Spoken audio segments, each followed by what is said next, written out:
leave a like and subscribe.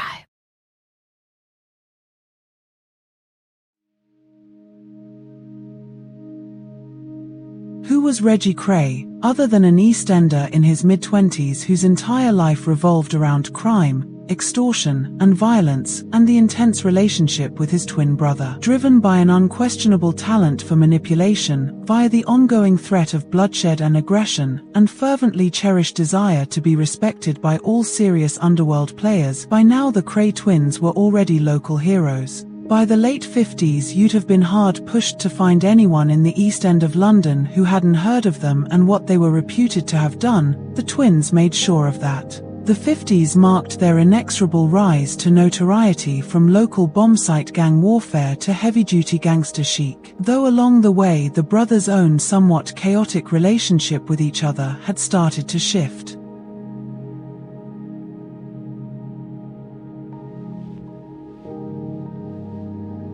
Physically, since childhood they had fought each other with astonishing ferocity. Ronnie would goad, taunt, Reggie would react. As a two-headed beast, they were capable of extreme violence and brutality. Yet their personalities were at odds. Reggie was more controlled and calculating, less prone to fantasy and irrational explosive impulse. His twin was delusional, irrational, untroubled by boundaries.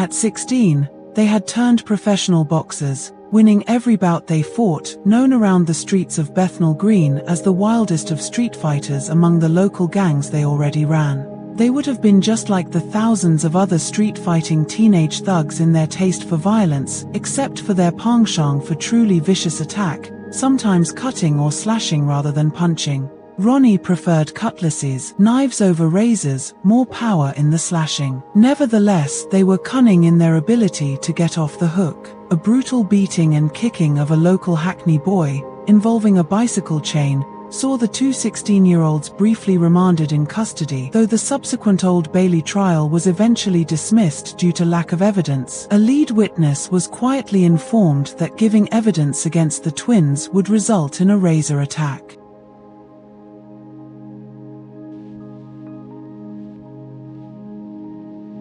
Another teenage court appearance for assaulting a policeman resulted in probation, mostly thanks to the court appearance of the twins' long-term champion of their respectability, Father Hetherington. He was the long-term vicar of St. James's Church in Bethnal Green Road and knew the twins as polite, helpful, caring youngsters. They never went to church but could impress with their good manners and polite ways.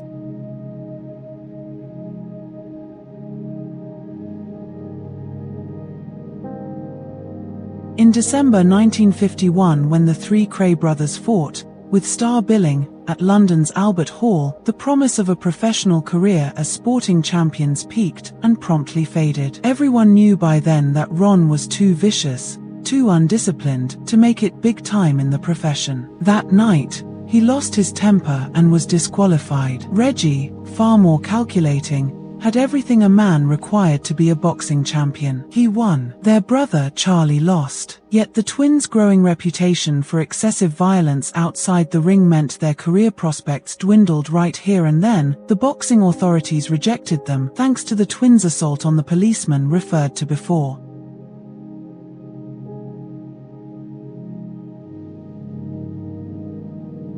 Reggie was never going to seek out a solo career, anyway. The bonds of twinship were far too tight. National service came next. In peacetime Britain from 1947 to 59, men between 17 and 21 were required to sign up in the armed forces for 18 months. The twins' national service record from 1952 to 54 proved to be a catalogue of disaster for the army, as Reggie Kray once described it. True to family custom, their national service history saw them going on the run for several months until they were caught and court-martialed, imprisoned for 9 months in a military prison at Shepton Mallet in Somerset in the southwest of England.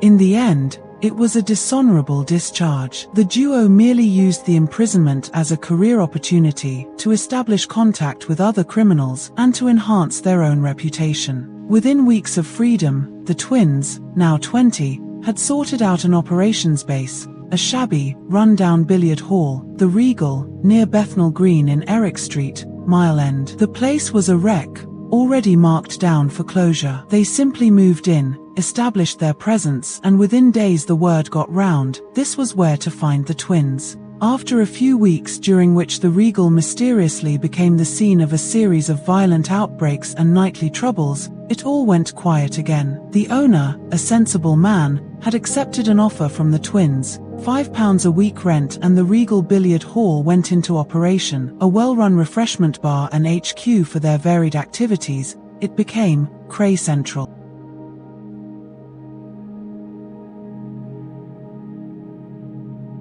This then was their launch pad, the place where they started to gather around them a group of villains of all ages, an early fulfillment of Ron's lurid and ever-increasing fantasies of forming an all-powerful criminal firm, headed by the twins, men who relished playing the genial hosts, the ringmasters, pushing everyone's buttons and reaping the benefits of fear. The billiard hall was their first stage, if you like, for the actor crims. It set them on the road to power.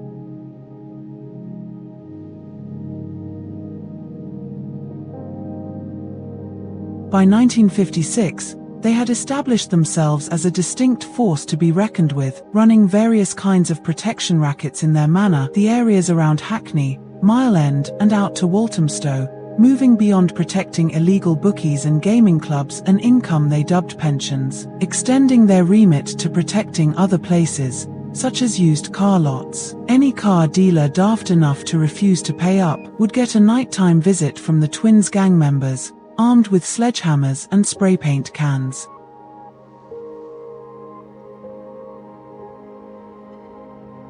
Absolute loyalty was demanded from those who worked for the twins. The rewards were pensions for those families of the runaways, men serving prison sentences, and a helping hand for these people when they came out of jail. Word soon got round the criminal fraternity. The twins, ran the legend, looked after their own. There was some truth in this, but it is a devious ploy. The more you owed them in loyalty, the more they could ask in return. This way, they didn't even have to dirty their hands by thieving or conning people themselves, because they got others to do it for them. In the end, such quests would extend to murder.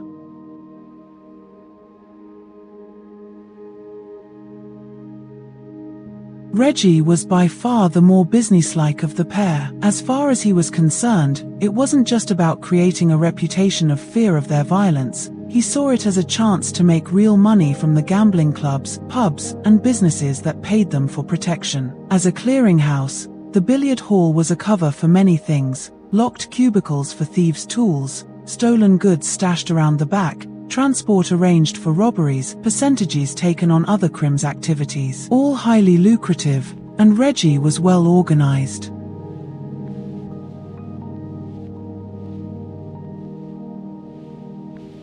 Ronnie schemed over the battles and gun warfare, weaponry being his major obsession, becoming a powerful criminal leader in the style of Al Capone, his sole desire. He even dressed like his hero, wearing a floor-length belted cashmere overcoat and adopting slicked black hair. His twin, however, could see bigger and better times ahead with the lifestyle that only money can buy. Ronnie was increasingly violent, just for the fun of it. Initially, he'd been viewed as the dominant force, with Reggie spending much time trying to restrain his twin's excesses or clearing up after him. But then, one night, Ronnie went too far. There was a row with a rival gang at a local pub where Ronnie and two others set about a man and nearly killed him in a psychotic attack. As a consequence, Ronnie was given a 3-year jail sentence in November 1956. This was a turning point. For the first time since they were 3 years old, when a bout of diphtheria separated them in hospital, the twins were apart. Diphtheria is reputed to have changed Ronnie for good, making him much slower and more awkward than his twin. Reggie, troubled by concern for his twin, did everything he could to ensure Ronnie got whatever he needed while he was in prison. But he also started to focus more clearly on his idea of himself as an individual and what he wanted. It was Reggie Krays' first taste of adult life as a separate identity, real freedom. It was a turbulent time. After a year in prison, Ronnie was moved to Camp Hill Prison on the Isle of Wight and went completely crazy. Paranoid and psychotic, he wound up in a straitjacket and was certified insane. Then, at the beginning of 1958, he was transferred to a mental hospital, Long Grove in Epsom, Surrey. At one point, he insisted his twin was not Reggie at all, but a Russian spy impersonating his brother.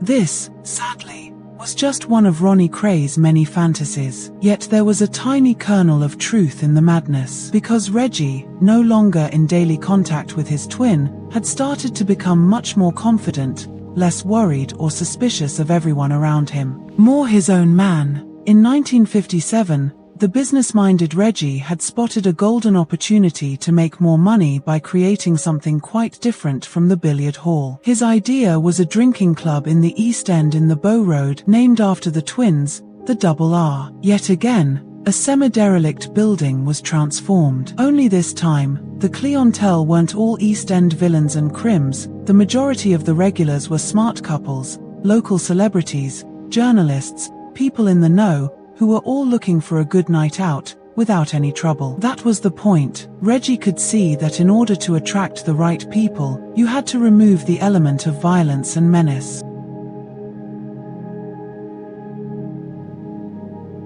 Reggie, as the slickly dressed genial host, clad in immaculately tailored double-breasted suits, reveled in this smart club life. He positively relished all the celebrity contacts that eventually started to come through the doors. There was Reggie, from humble Valence Road, on first-name terms with gorgeous young women such as Jackie Collins, Barbara Windsor, Diana Dawes, even Richard Burton's first wife, Sybil Burton. The Double R became the hot new place in the East End for a good night out. It positively thrived. Reggie's confidence soared.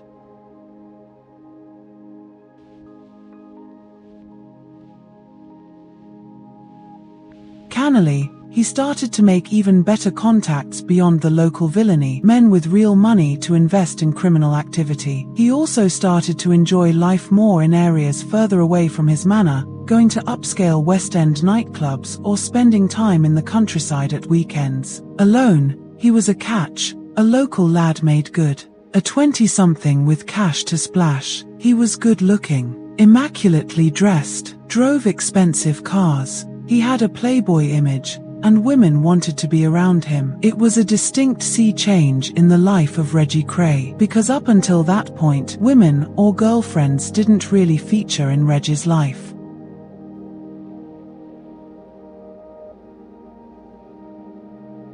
Certainly, it was a man's world back then, and the twins' day-to-day life, nurtured by their adoring and adored mother, revolved around a very male, East End barroom environment. Yet Ronnie, always excessively jealous and obsessive when it came to the unbreakable bond with his twin, had always made sure that he steered his brother away from any involvement with women beyond superficial polite exchanges. Up to this point, while both twins had been sexually active as homosexuals since their teens, Reggie had never openly shown any sign of being interested in other men. Any indication or hint of attraction to a woman had, of course, been immediately stamped on by Ronnie. Women, he would tell Reggie, smell and give you diseases. Reggie was being a sissy looking at women. At this time, homosexuality in Britain was still illegal. It was not until 1967 that it was decriminalized. Before that, there was no such thing as coming out. Men could be sent to prison for homosexual behavior. Lives could be ruined by exposure of a same-sex relationship. Certainly, the world of gay people existed, as it always had. Yet it was very covert, underground, and there was a huge social stigma attached to being gay. In a macho environment like the East End, it really was the love that dared not speak its name.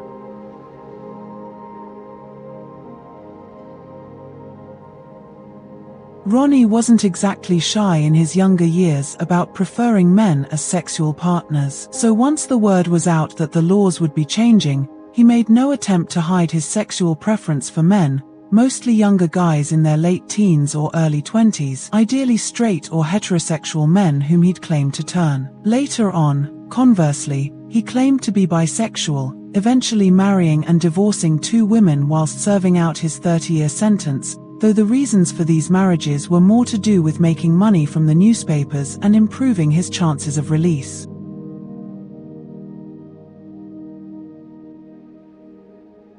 As for Reggie, towards the end of his life he admitted to his second wife, Roberta, as she wrote in her book, that although he had experimented, as many young men do, he had never perceived himself as even bisexual until he was almost 50. One rather startling example of this experiment was described in Villain's Paradise, A History of Britain's Underworld by Donald Thomas. A gruesome story in Michael Connor's biography of the South London protection racketeer Billy Howard describes the twins in their car picking up a youth at night from the so-called meat rack of male prostitutes outside the Regent Palace Hotel, near Piccadilly Circus. According to Howard, they broke into a house near Sloane Square and made use of the rent boy simultaneously, choking him to death in the process. They put the body in the boot of the car and, according to Howard, disposed of it in Norfolk. Howard was employed to pay the owner of the house for the damage caused by a wild party at a mistaken address and to persuade him not to complain. It's an ugly story and one of many of the twins' crimes that they would never be called to account for.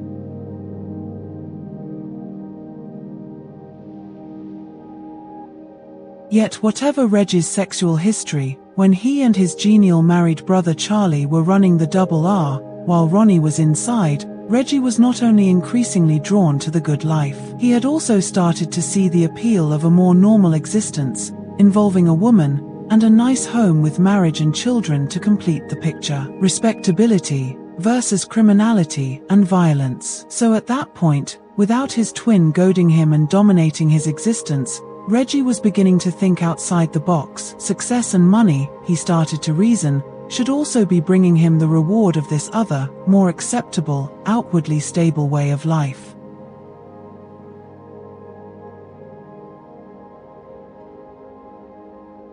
Professor Dick Hobbs is Professor of Sociology and Director of the Criminology Centre at the University of Essex. He told me that this thirst for social acceptance was a hallmark of the way the Kray twins ran their lives. They seemed to have craved respectability, courting, getting married, one side of the coin being the traditional respectable bit, but at the same time there's all the schemes, the scams, the pill popping, the hidden bisexuality. Yet they won't let go of the respectability. It's a switch from one to the other all the time. This trait isn't that unknown with serious criminals, said Hobbs. I know people now who maintain that respectable side of their life, but alongside it they're using hard drugs, making money in all kinds of morally repugnant ways, yet the respectability goes side by side with it all. These people are not one-dimensional, yet the Krays are the most extreme case of this.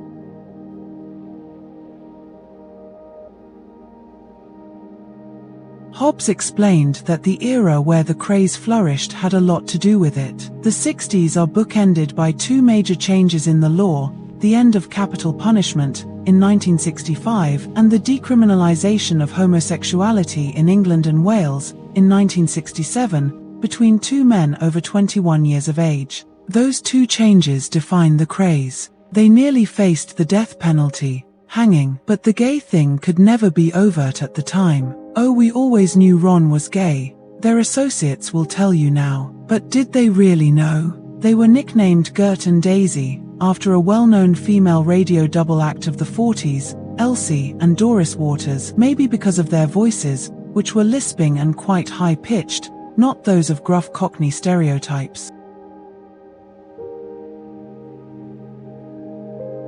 But were people really sure of this ambiguous sexuality? It was covered up very well at the time. There was nothing effeminate or even fashionable about the way they looked. In many ways they were throwbacks to another age, old school, local hardmen from the 30s East End. But visually, Warner Brothers gangsters, status, looking the part, playing a Hollywood role. Movie making always needs the right props to showcase the stars, underline their affluence. And high on Reggie's list of essential props was the car, that most potent status symbol. An expensive car remains a marker of worldly success and the owner's desire to impress. Back in the 1950s, it was 1,000 times more potent as a power trip extraordinaire, since expensive cars were a rare sight on London's streets. Less than 2% of Britain's total population even owned a car, and that was likely to be an Austin 7 or a Morris Minor, inexpensive and ordinary family cars. A young man drawing up outside a humble East End 2-up 2-down in an American Ford Galaxy, one of Reggie's favorite toys in the Double R days, or, later, a dazzling green Mercedes-Benz 220 SE two-door saloon, would have been an astonishing sight around those still battered post-war streets. Reggie, though mad about new cars, was a lousy driver. Ronnie didn't even bother to get a license. And so, as they established themselves as crime lords, the twins started to hire young, pretty men to drive them around in the flash expensive cars they never paid for. Chauffeurs too were status symbols. In the early days of the Regal Billiard Hall, second-hand cars could also be bought and sold from the forecourt in the front, yet another nice little earner for the twins.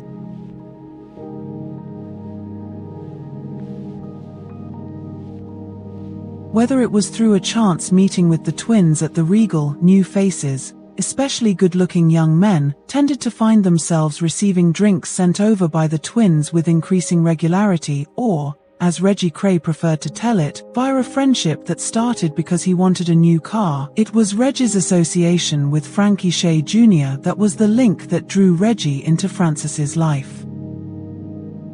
Already a car-crazy teenager and with a growing reputation for being a wheelman around Hoxton, Frankie Shay was about 18 and already establishing himself as a car dealer when Reggie claimed he first met him. Other accounts differ. Some say that Frankie knew both twins from the billiard hall when Frankie was younger, maybe 17. Reggie recalled that first meeting in his book, Reggie Kray's East End Stories, and how he had recruited Frankie Shay to work for him. I decided to look for a different car from the Vanguard I was driving at the time. He had a car lot in North London, and although he had nothing that suited me, we struck up a friendship that led to him becoming my driver.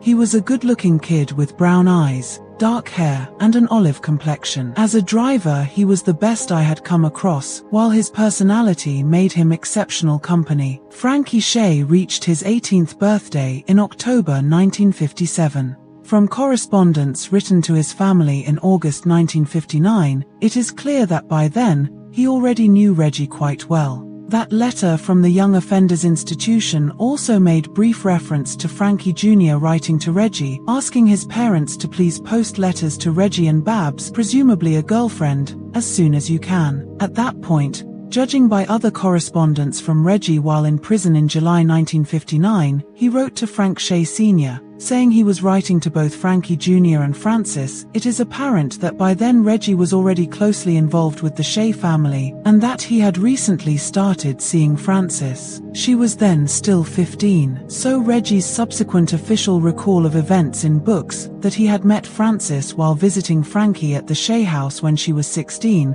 that is after September 1959, her 16th birthday, does not give the true picture. She was younger, still a schoolgirl when they first met.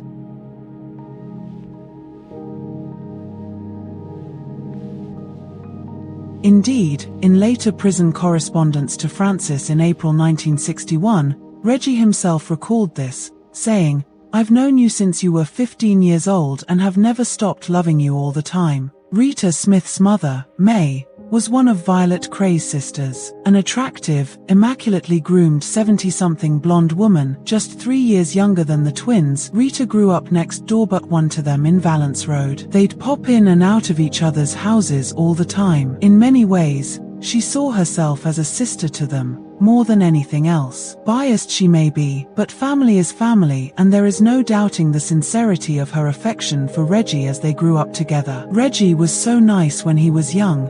He had Violet's nice ways. Charlie too was totally charming. Ron was more like his dad, but the whole family thought they were special, she recalled.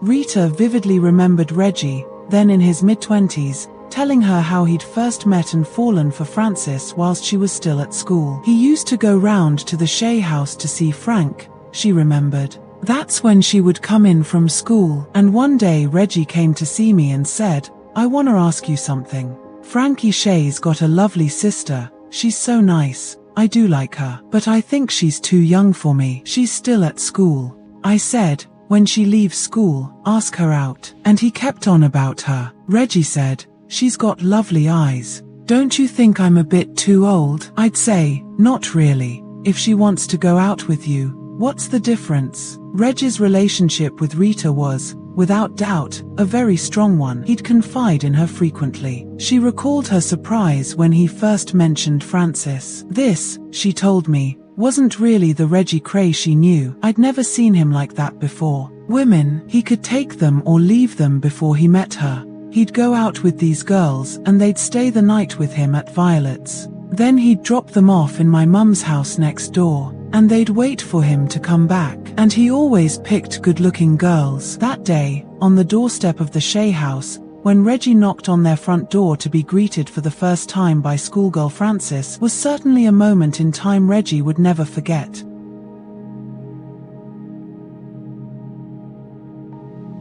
Wherever his sexual tastes lay up to that point, whatever the complexity of his relationship with Ronnie or his crimes, there seems little doubt that the minute he saw the pretty auburn-haired teenager with the big eyes, he experienced something of a shock. It is what the French call le coup de foudre, a bolt of lightning, which some describe as love at first sight. He recalled that moment in correspondence to Frances in May 1961. In his letter, Reggie told her he'd been thinking about the first time he saw her. He'd knocked on the door to see Frankie and she had opened it. "You looked at me with a curious look in your big dark eyes and made me feel a little awkward. I never thought at the time I would depend on you so much. Just goes to show you never can tell." Reggie's letter then told her that falling in love with you was the best thing that ever happened to me. "Anytime you want to put me in my place, just give me a look with your big dark eyes." The letter goes on to recall how he'd even conveyed the significance of that first doorstep impression to her brother. "I said, your sister gave me a look and weighed me up and down and made me feel awkward. Frank had quipped back and said that was nothing, you should talk to her. I said, she looks saucy." Since that moment, Reggie recalled, he knew Frances was saucy, curious, mischievous, better looking than ever, everything he dreamed a girl should be. He went on to say he had never regretted knocking at her door because I've been in love with you ever since and always will be.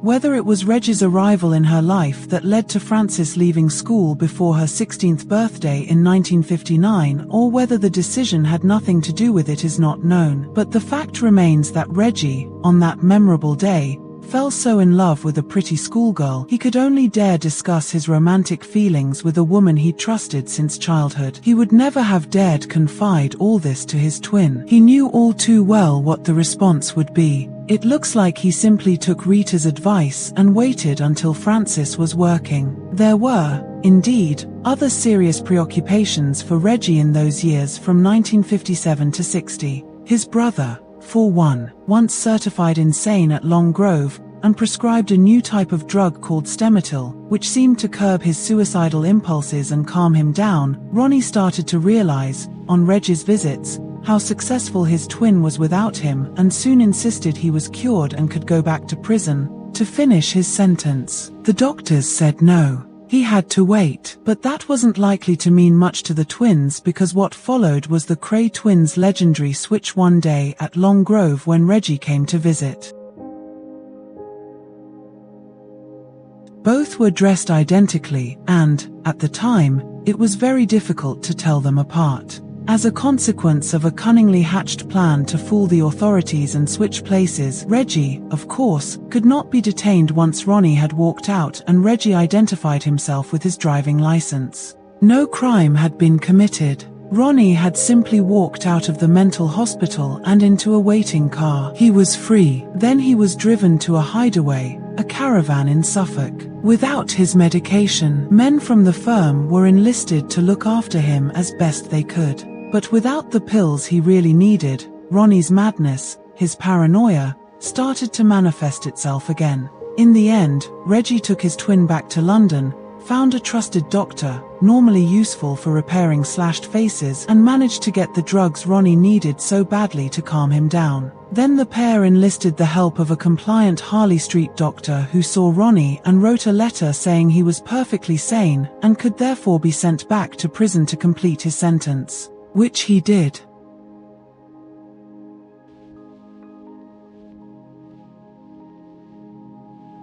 In the spring of 1959, Ronnie finally came out of prison. He managed to get the drugs he needed and, despite frequently drinking copious amounts of alcohol, potentially causing very dangerous situations when combined with powerful drugs like Stemetil, he was back with Reggie, both of them living at Valence Road with their mum. Yet Ronnie, schizophrenic, drug-dependent and scarily crazy, no longer looked the same as his once identical twin. At 26 he looked monstrous, fleshy and coarse-featured. He was a very different man from his good-looking twin. And, of course, once he'd realized that Francis had caught Reggie's eye, he went into action, taunting, sneering, goading his brother, the way he always did. Ronnie could be in love, he could be sentimental, even romantic about his affairs with his boyfriends. But as for his twin forming a romantic attachment to a dirty woman, what had gone wrong with him? Had Reggie gone soft? All Reggie's ideas for the future of the business, carefully crafted with his more law-abiding brother Charlie, the months of avoiding trouble, making business-like liaisons with useful allies, drawing up serious plans to get involved in the new West End casinos, now that gambling was due to be made legal very soon, were in danger of crumbling now that Ronnie was back.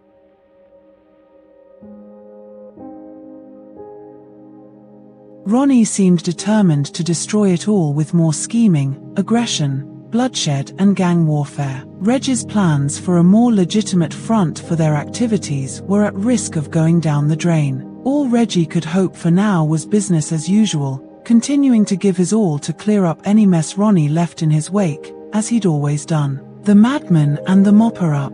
His twin was sick, no question. But he had to be there for him, no matter what went down. He wasn't about to abandon his other half. Yet as difficult as it all was, stretching Reggie to breaking point at times, the sane brother still persisted with his fantasy of a different, respectable life with a beautiful young woman beside him to share his dreams.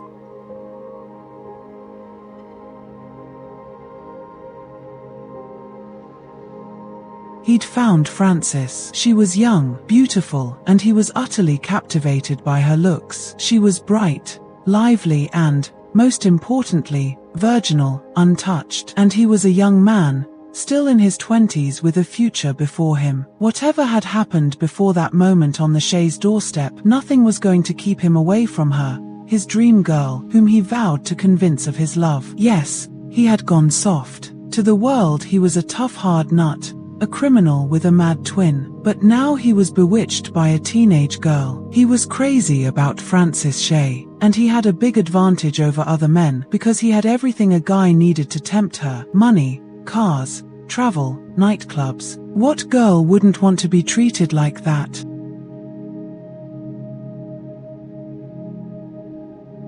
So he embarked on the pursuit of Francis. Why did she agree so readily to go out with him at all? He was 10 years older. He already had a reputation for violence. The truth was, it was a time of imminent big social changes, and very few ordinary, innocent young girls would have been able to resist the lure of a good-looking, beautifully dressed older man inviting them out in his expensive car, taking them places and showing them a good time. A local young admirer, even a law-abiding guy working in a steady job, couldn't compete with all that. As Dick Hobbs told me, Frances may have been bright and intelligent, but as far as her environment was concerned, typical of so many young working-class women in the 50s, her life options were limited. What could a young woman do with their life then? Said Hobbs. When you consider the 50s landscape for ordinary women, you see exactly what he means.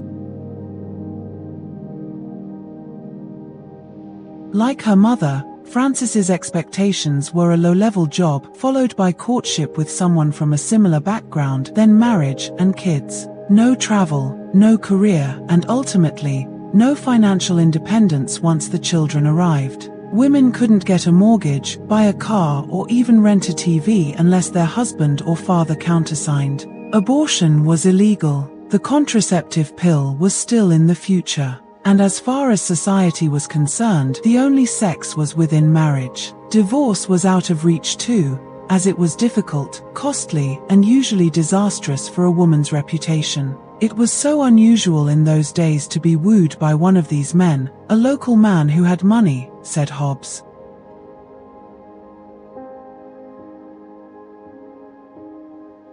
The Krays were known locally. Everything in the East End was so localized. People didn't travel, they didn't even move around London. So she was a local beauty, and he hadn't even stepped off his manor. He was not comfortable outside it. From Walthamstow to the West End, those were the places where the Kray twins were comfortable, their bit of the old East End. Frances had luminous good looks, the look of the time, so for him, regardless of the ambiguity around his sexuality, she was a catch. And he had to have that. At that time there was no limit to the Kray twins' belief that the world was theirs for the taking, at a time when most people were still living through a period of great restraint and austerity. Reggie would have thought, I can have everything, I can do whatever I like, I can have the best looking boy or the best looking girl, I've got to have the lot. Having children, you're a man therefore you have a family, he wanted that too. Why not?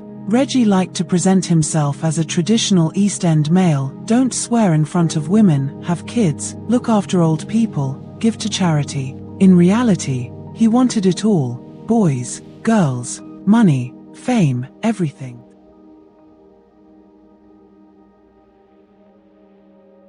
The Kray twins were really greedy people. From her point of view, at 15, here's the most wealthy person she's ever seen in her life, who had flash cars, bespoke suits, and jewelry. She was a child. It wouldn't take much to impress people in those days. For her, it would have all been incredibly alluring. But what about her family? They knew who the Krays were, their reputation, the fact that Ronnie had gone away while his brothers were running the Double R. It wasn't just gossip. Everyone in the area read about them in the local paper, the East London Advertiser.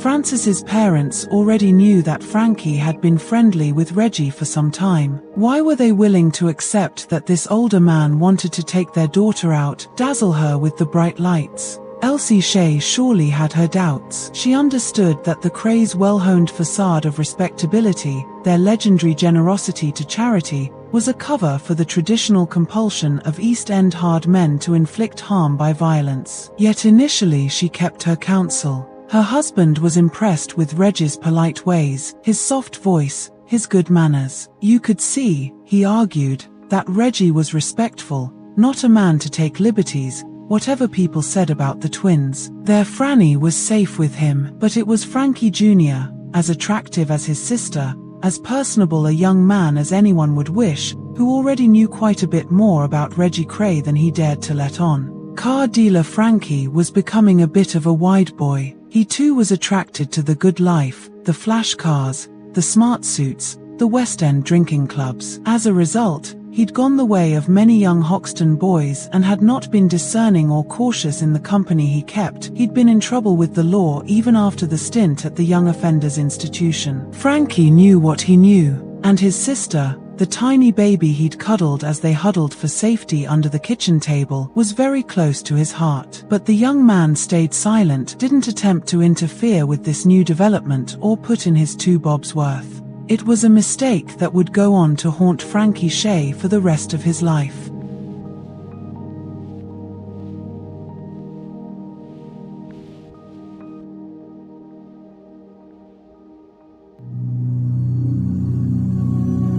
Thank you for watching. If you enjoyed the video, please join our Facebook group. It's called Krays Crime Lords of London. We're a friendly moderated group with over 1,000 Kray and other celebrated gangster videos available for view. There's also thousands of images in the photos sections. The link for the group is in the YouTube description section. I hope we see you there soon. Leave a like and subscribe.